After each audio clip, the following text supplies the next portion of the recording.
Welcome engineers.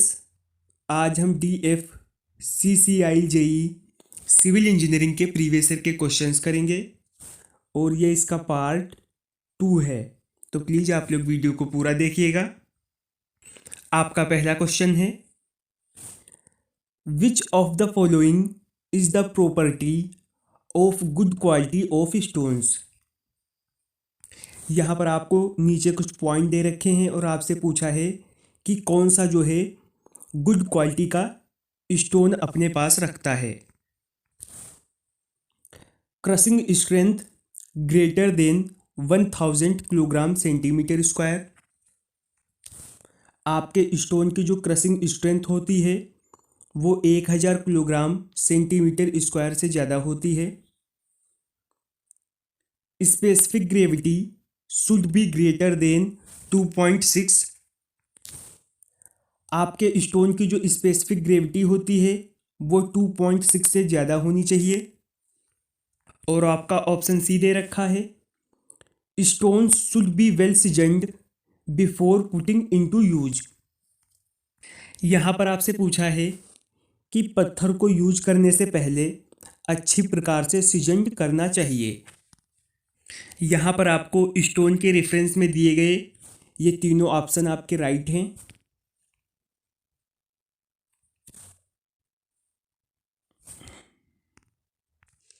अगला question है, which of the following test is use to estimate soundness of ordinary Portland cement. यहाँ पर पूछा गया है कि आपकी OPC सीमेंट की साउंडनेस जानने के लिए किस टेस्ट का यूज करते हैं। आपको ऑप्शंस दे रखे हैं, ली चेटेलियर टेस्ट का यूज करते हैं, अब्राम स्लम्प-कोन टेस्ट का यूज करते हैं, फ्लो टेबल टेस्ट का यूज करते हैं या फिर मोर्टार बार टेस्ट का यूज करते हैं। तो सीमेंट की साउंडनेस जानने के लिए टेस्ट करते हैं ली चेटेलियर। ऑप्शन ए आपका राइट रहेगा। अगला क्वेश्चन हाईवे इंजीनियरिंग से है, which of the following typical arrangement of point and crossing is being draw into the figure so above. यहाँ पर आपको एक फिगर दे रखा है और आपसे पूछा है कि इस फिगर में पॉइंट और क्रॉसिंग के संदर्भ में किस अरेंजमेंट को जो है रिप्रेजेंट किया गया है। ऑप्शंस आपको दे रखे हैं, सिमेट्रिकल स्प्लिट को, डबल जंक्शन को, क्रॉस ओवर को या फिर टेंडम को। यहाँ पर रिप्रेजेंट किया गया है टेंडम को। ऑप्शन डी आपका राइट रहेगा। अगला क्वेश्चन आपका इरिगेशन इंजीनियरिंग से है, which of the following statement are not among the major limitation of sprinkler irrigation. यहाँ पर नीचे आपको कुछ ऑप्शंस दे रखे हैं और आपसे पूछा है निम्नलिखित में से कौन सी स्प्रिंकल इरिगेशन की जो है मेन लिमिटेशन नहीं है। आपका ऑप्शन ए है, strong wind disturbs the sprinkling. तेज हवाएं छिड़काव को जो है डिस्टर्ब करती हैं। ऑप्शन बी है आपका, it require heavy initial investment. इसकी जो शुरुआती लागत होती है वो ज़्यादा आती है। या फिर it minimise the erosion of the soil, या फिर ये सॉइल के जो है इरोजन को कम करती है। आपका ऑप्शन सी राइट रहेगा।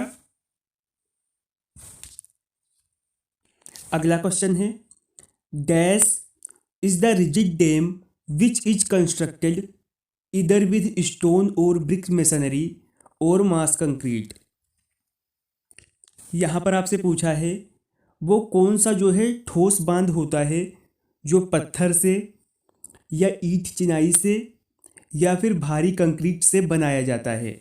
आपको ऑप्शंस दे रखे हैं, सेडिमेंट डैम होता है, फुटिंग डैम होता है, बटरस डैम होता है या फिर सॉलिड ग्रेविटी डैम होता है। तो ये है आपका solid gravity dam, option D आपका राइट रहेगा। अगला क्वेश्चन है, a recommended in IS 456 match the following according to the recommended slump for various concrete work and select the correct answer using code as given below। यहाँ पर पूछा है आपके IS code 456 के अनुसार विभिन्न कंक्रीट वर्क के लिए स्लम्प का जो है मिलान करना है और सही आंसर को सिलेक्ट करना है। यहाँ पर आपको टाइप ऑफ कंस्ट्रक्शन दे रखा है और रिकमेंडेड स्लम्प इन MM।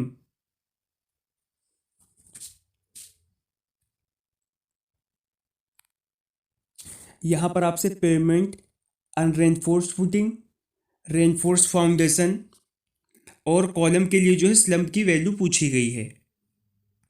आपका ऑप्शन बी राइट रहेगा।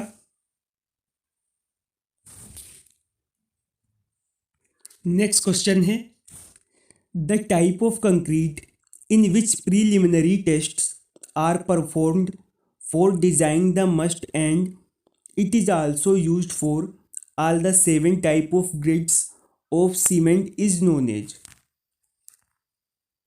इस क्वेश्चन में आपसे पूछा गया है कि कंक्रीट के डिज़ाइन के लिए इनमें से किस में प्रीलिमिनरी टेस्ट को जो है परफॉर्म किया जाता है और ये सीमेंट की 7 ग्रेड में प्रयोग किया जाता है। ऑप्शंस आप इसे ऑर्डिनरी सीमेंट कहते हैं, नॉमिनल मिक्स कंक्रीट कहते हैं, डिज़ाइन मिक्स्ड कंक्रीट कहते हैं या फिर कंट्रोल्ड कंक्रीट कहते हैं। तो इसे कहते हैं कंट्रोल्ड कंक्रीट, ऑप्शन डी आपका राइट रहेगा। अगला क्वेश्चन है, आपसे पूछा गया है कि इलास्टिक लिमिट में लॉन्गिट्यूडनल स्ट्रेस और लॉन्गिट्यूडनल स्ट्रेन का जो अनुपात कांस्टेंट रहता है उसे क्या कहते हैं। तो इसे कहते हैं पॉइसन रेशियो और इसका सबसे ज़्यादा मान होता है 0.50 का। यहाँ पर आपको कुछ पॉइंट दे रखे हैं। कार के लिए होती है वैल्यू 0, कंक्रीट के लिए 0.1 से लेके 0.2 तक, स्टील के लिए 0.25 से लेके 0.33 तक और सबसे ज़्यादा होता है रबर के लिए।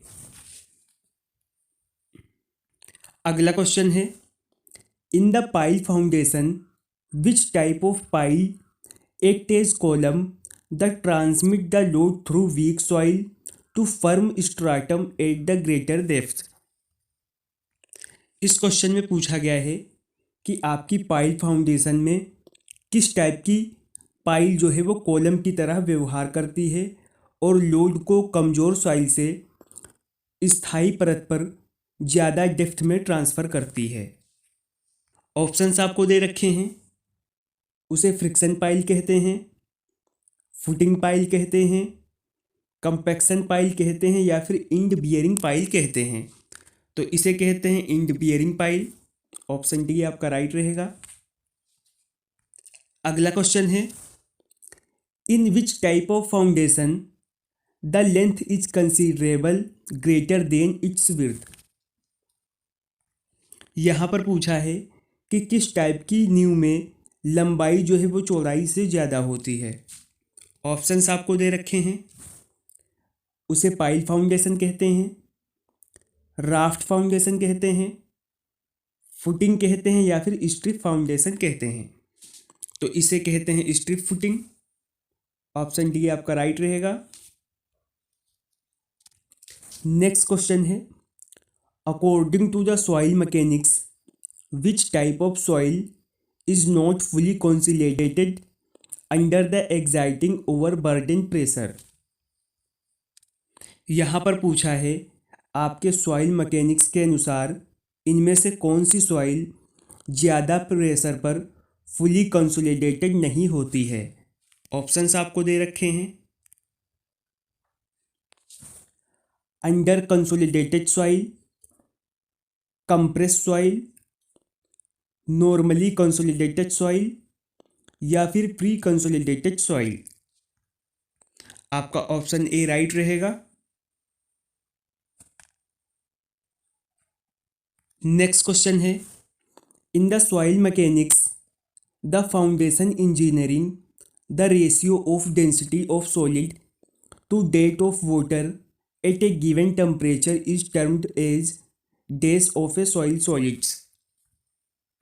यहाँ पर आपसे पूछा है कि आपकी सॉइल इंजीनियरिंग और फाउंडेशन इंजीनियरिंग में एक दिए गए टेम्परेचर पर सॉलिड और वाटर की डेंसिटी का अनुपात जो होगा वो क्या कहलाएगा। ऑप्शंस आपको दे रखे हैं, स्पेसिफिक ग्रेविटी कहेंगे, डिग्री ऑफ सेचुरेशन कहेंगे, वॉइड रेशियो कहेंगे या फिर पोरोसिटी कहेंगे। तो इसे कहेंगे स्पेसिफिक ग्रेविटी, ऑप्शन ए आपका राइट रहेगा।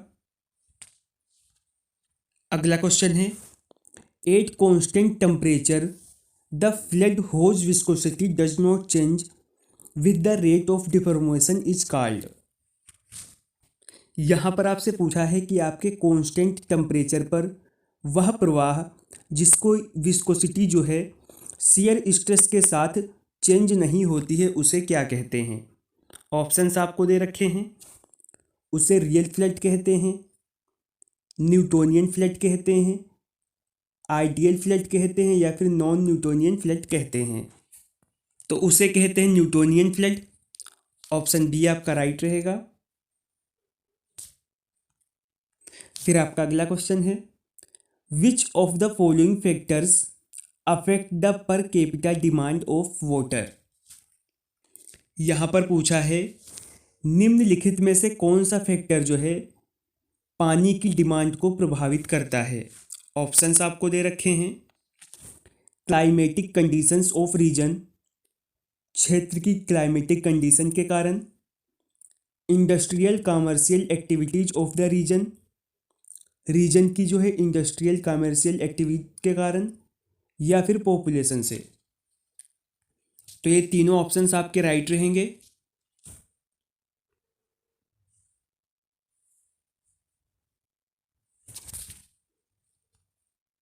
अगला क्वेश्चन है, why steel is commonly used as good reinforcing material. यहाँ पर पूछा है कि स्टील को नॉर्मली एक अच्छी रेनफोर्सिंग मटेरियल के रूप में क्यों यूज किया जाता है। ऑप्शंस आपको दे रखे हैं, it is cheaply available in bulk, ये जो है सस्ते में अधिक मात्रा पर अवेलेबल होता है, या फिर thermal coefficient is nearly equal to concrete, या फिर इसका थर्मल कोफिशिएंस जो है लगभग कंक्रीट के बराबर होता है, या फिर it possess low density strength, ये जो है लो टेंजाइल स्ट्रेंथ रखती है,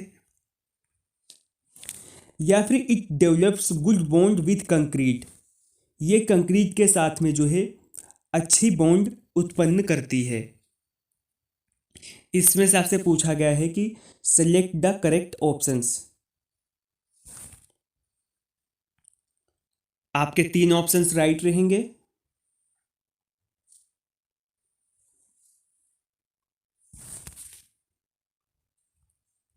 फिर आपका लास्ट क्वेश्चन है, which constituent of good brick earth added in small quantity during the manufacturing of brick to give yellow into the brick or decrease shrinkage.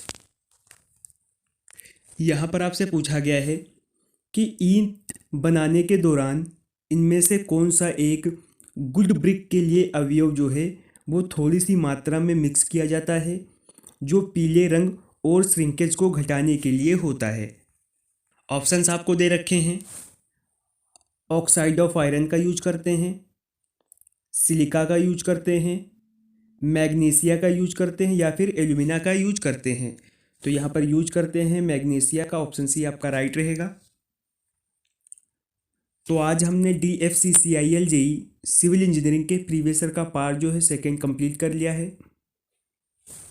अगर आपको वीडियो पसंद आई हो तो वीडियो को लाइक करें, चैनल पर नए हैं तो चैनल को सब्सक्राइब करें।